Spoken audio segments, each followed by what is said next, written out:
Kamusta mga Kapinoms TV?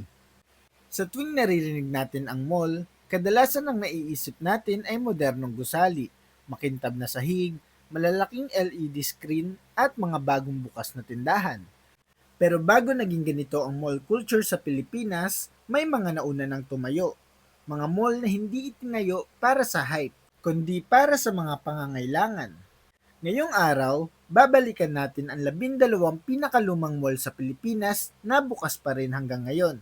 Mga mall na nakaligtas sa economic crisis, pagbabago ng uso, pag-usbong ng online shopping, at walang katapusang kompetisyon ng mas bago at mas malalaking mall. Hindi lahat ng mall sa listahang ito ay kasing ganda ng mga mall ngayon. Hindi lahat ay sikat, pero lahat sila ay may isang bagay na napatunayan, ang kakayahang manatili. Dito makikita kung paano nagbago ang pamimili ng Pilipino at kung bakit may mga mall na tumatagal, habang ang iba ay tuluyang nawawala.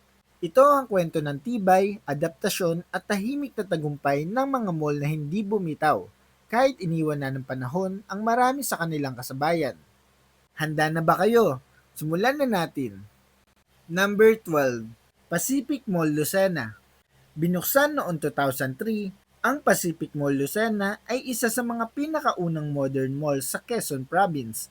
Sa panahong limitado pa ang mall culture sa Southern Luzon, ang mall na ito ang nagsilbing unang exposure ng maraming Lucenian at karatig bayan sa full mall experience. May sinehan, department store at food court sa iisang lugar. Bago ang Pacific Mall, hiwa-hiwalay ang pamimili ng karamihan. Palengke, standalone stores, at small commercial buildings. Ang mall na ito ang nagpakilala ng konsepto ng one-stop shopping sa probinsya at nagsilbing sentro hindi lang ng retail kundi pati ng social life ng lungsod. Sa mas malawak na konteksto ng Philippine retail history, mahalaga ang Pacific Mall Lucena dahil bahagi ito ng unang alon ng provincial mall expansion noong huling bahagi ng dekada 90 hanggang early 2000s. Ipinapakita nito na may sapat na demand at buying power ang mga probinsya para suportahan ang mall model. Kamusta na ngayon ang Pacific Mall? Bukas pa rin at operational. Hindi ito pinakamalaki o pinakabago sa rehiyon, ngunit patuloy itong ginagamit ng lokal na komunidad. Ang Pacific Mall Lucena ay halimbawa ng mall na nabuhay dahil naging bahagi ng pang-araw-araw na buhay ng probinsya, hindi dahil sa laki o karangyaan. Number 11, Tutuban Mall. Binuksan bilang shopping mall noong 1990s, ang Tutuban Mall ay may mas malalim na kasaysayan kaysa sa karaniwang mall. Ito ay tinayo sa loob ng dating Tutuban Railway Station, ang makasaysayang dulo ng riles ng Philippine National Railways noong panahon ng Espanyol at Amerikano. Bilang mall, ang Tutuban ay dinisenyo upang pagsamahin ng retail at transport adjacent commerce. Nasa gitna ito ng Divisoria area, ang pinakaaktibong wholesale at retail zone sa bansa. Kaya natural itong naging extension ng Divisoria economy, hindi hiwalay dito. Sa kasaysayan ng mall development sa Pilipinas, mahalaga ang Tutuban Mall dahil isa ito sa mga unang halimbawa ng adaptive reuse mula transport hub patungong retail complex. Hindi ito mall na ginawa mula sa blankong lupa. Ito ay mall na umusbong mula sa kasaysayan. Hanggang sa ngayon, bukas pa rin ang mall at patuloy na ginagamit lalo na ng mga mamimiling naghahanap ng praktikal at abot-kayang bilihin. Hindi ito sosyal na mall at hindi nito kailanman sinubukan maging ganon. Ang Tutuban Mall ay patunay na ang mga mall na nakaugat sa tunay na daloy ng kalakalan ay mas tumatagal kaysa sa mga mall na nakaasa lang sa trend. Number 10, Evergotesco Commonwealth. Kapag pinag-usapan ang mga mall na talagang naging bahagi ng araw-araw na buhay ng masa, hindi pwedeng mawala ang Evergotesco Commonwealth. Binuksan ito noong kalagitnaan ng dekada 80, panahong ang konsepto ng malling ay hindi pa lifestyle, kundi praktikal na pangangailangan. Hindi ito tinayo para maging sosyal na pasyalan, itinayo ito para magsilbi sa karaniwang Pilipino. Ang Evergotesco ay produkto ng panahong department store ang sentro ng komersyo, hindi pa food courts o Instagrammable interiors. Dito namili ang mga pamilyang galing probinsya. Dito nag-groceries ang mga guro, empleyado at estudyante. May sinihan, may arcade, at may ukay-ukay vibes. At higit sa lahat, abot kaya. Sa kasaysayan ng Philippine retail, mahalagang banggitin na ang Evergotesco chain ay isa sa mga unang alternatibo sa mall culture na kontrolado ng iilang higanteng conglomerates. Hindi ito kasing kinis ng mga modernong mall, pero matibay ang pundasyon nito sa komunidad. Kamusta na kaya ito ngayon? Hindi na ito glamorous at hindi nito sinusubukang maging ganon. Ngunit bukas pa rin ang mall, may steady foot traffic at nananatiling functional. Sa panahon ng luxury malls, ang Evergotesco ay buhay na paalala na hindi lahat ng mall ay kailangang magbenta ng pangarap. Minsan, sapat na ang magbenta ng pangangailangan. Number 9, Isitan Recto. Kung may mall na literal na nakasaksi ng pagbabago ng Maynila, iyon ay ang Isitan Recto. Binuksan ito noong 1980 kasabay ng pag-usbong ng Recto bilang sentro ng murang bilihin, textbooks at student life. Hindi ito tinayo para sa weekend strolls. Ito ay tinayo para sa araw-araw na laban ng urban poor at middle class. Ang Isitan Recto ay may malinaw na identidad. Murang damit, school supplies, textbooks at serbisyo. Sa kasagsagan ng VHS at cassette era, isa rin itong hub ng media stores. Hindi ito nagpe-pretend maging sosyal. At doon ito naging totoo. Historically, mahalaga ang Isitan dahil nakatayo ito sa isa sa pinaka-politically at intellectually charged na lugar sa bansa. Recto Avenue ay daanan ng aktivismo, edukasyon at alternatibong ekonomiya. Ang mall ay naging extension ng kalye, hindi hiwalay dito. Kamusta na kaya ang Isitan Recto ngayon? Aminin natin, ramdam ang edad. Bukas na bukas pa rin ito. May tenants at may galaw pa rin. At sa panahong maraming lumang mall ang nagsara, ang Isitan Recto ay patunay na kapag malinaw ang target market, pwedeng mabuhay kahit walang renovation na milyong-milyon ng halaga. Number 8, Makati Cinema Square. Binuksan nito noong 1982, ang Makati Cinema Square ay isa sa mga pinaka-interesting na mall sa listahang ito. Bakit kamo?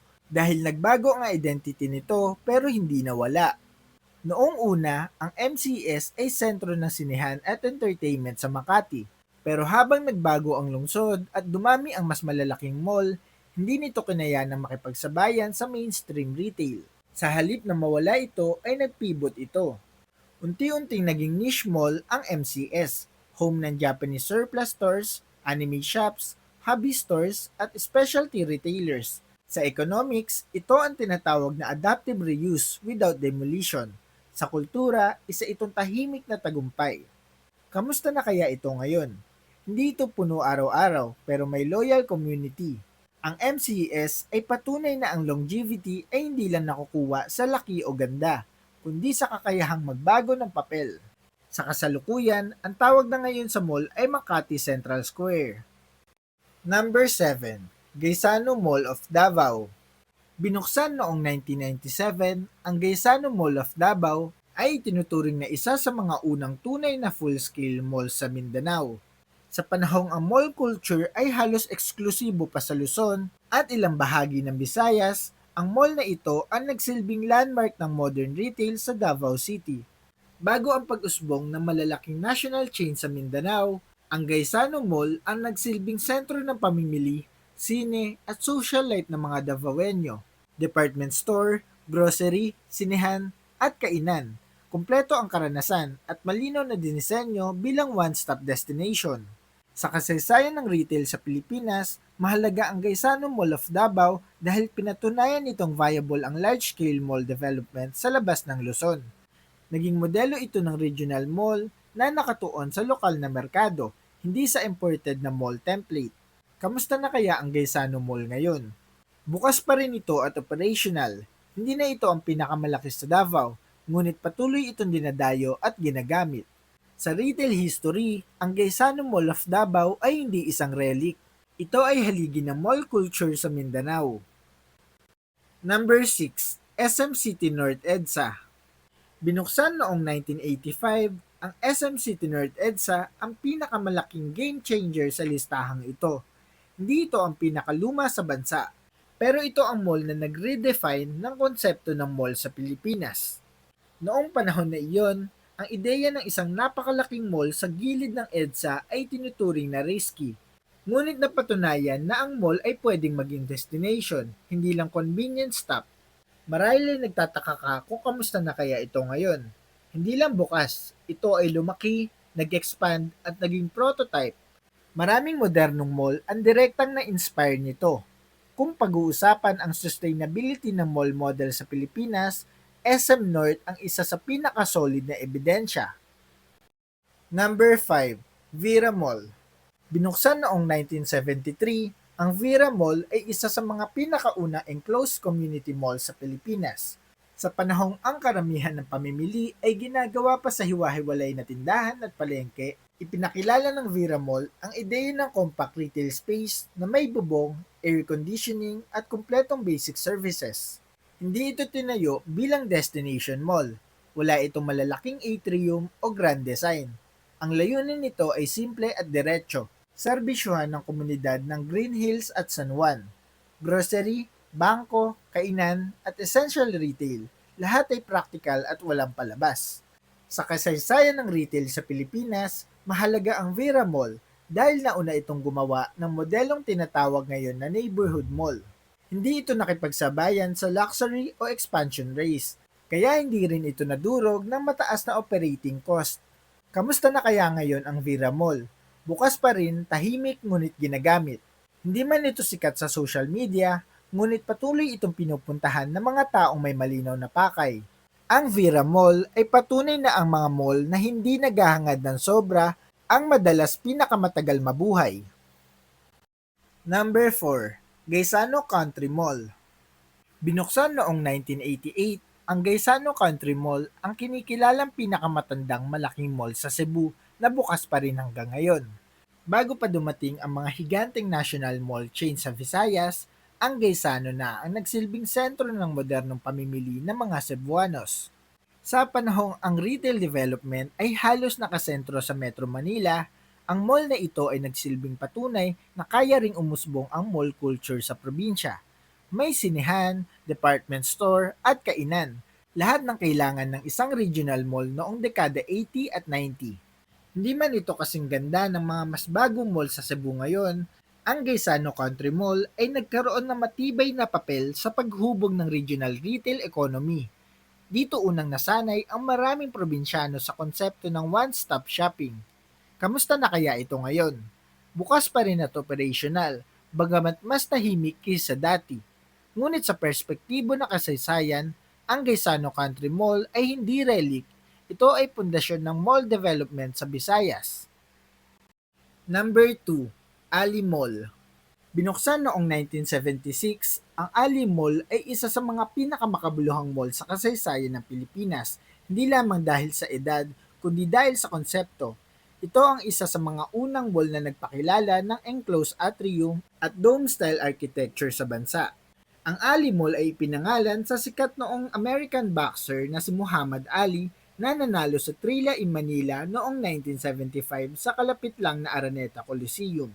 Sa panahon na ang mall ay tinuturing lang na lugar ng pamimili, ang Ali Mall ay naglatag ng ideya na pwedeng maging karanasan ang mall.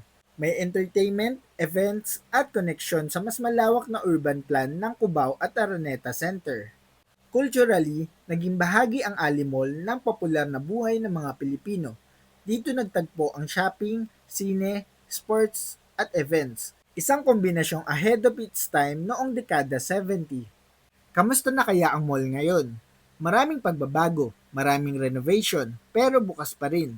Hindi na ito ang pinakasikat sa Cubao, pero hindi rin ito nawala. At sa larangan ng urban development, ang Ali Mall ay patunay na ang heritage retail spaces ay pwedeng i-integrate sa modern redevelopment. Number 1, Green Hills Shopping Center. Tinatawag na ito ngayong Green Hills Mall. Binuksan ito noong 1972, ang Green Hills Shopping Center ang pinakalumang continuously operating shopping complex sa Pilipinas. Hindi ito simpleng mall. Ito ay isang buong retail ecosystem na umabot na sa mahigit 5 dekada. Sa halip na umasa sa iisang department store, hinayaan ng Green Hills na umusbong ang maliliit na negosyante, Changi-style retail at specialty trade. Dahil dito, naging training ground ito ng maraming Pilipinong negosyante. Sa bawat pagbabago ng panahon, Mula analog, digital hanggang e-commerce, nagbago ang laman ng Green Hills ngunit hindi nagbago ang papel nito bilang sentro ng aktwal na kalakalan. Kamusta na kaya ito ngayon? Hindi lamang bukas, kundi relevant pa rin. Sa panahong nangingibabaw ang online shopping, nananatili ang Green Hills bilang sentro ng physical, trust-based retail. At iyon ang dahilan kung bakit ito ang malinaw na top 1 sa ating listahan. At iyon nga mga Kapinoms TV, ang 12 pinakalumang mall sa Pilipinas na bukas pa rin. Matapos nating balikan ang 12 pinakalumang mall sa Pilipinas, malinaw ang isang bagay, hindi edad ang tunay na kalaban ng mall, kundi kawalan ng saysay. Ang mga mall na nanatili ay yaong may malinaw na papel sa komunidad. May alam kung sino ang pinaglilingkuran at marunong magbago nang hindi tinatanggal ang kanilang pagkakakilanlan. May mga mall sa listaang ito na tahimik na lang ang galaw. May ilan na hindi na uso. Pero sa likod ng katahimikan na iyon ay dekada ng serbisyo, kabuhayan at alaala ng milyong-milyong Pilipino. Hindi sila monumento. Sila ay gumaganang bahagi pa rin ng araw-araw na buhay. Kaya bago tayo magtapos, kayo naman ang aming tatanungin. Ano ang pinaka naaalala mong karanasan sa isang lumang mall? Unang sine, unang date, o simpleng lakad kasama ang pamilya? Anong mall ito? Ikwento mo naman sa amin. May mall ba sa inyo na kahit luma na, pakiramdam mo ay tahanan pa rin? I-comment mo sa baba ang inyong sagot para mapag-usapan natin. Huwag kalimutang i-like, i-share ang video at mag-subscribe sa ating channel para updated ka sa mga paparating pa nating videos. Mga Kapinoms TV, maraming salamat sa panonood. Hanggang sa muli, ito ang Pinoms TV.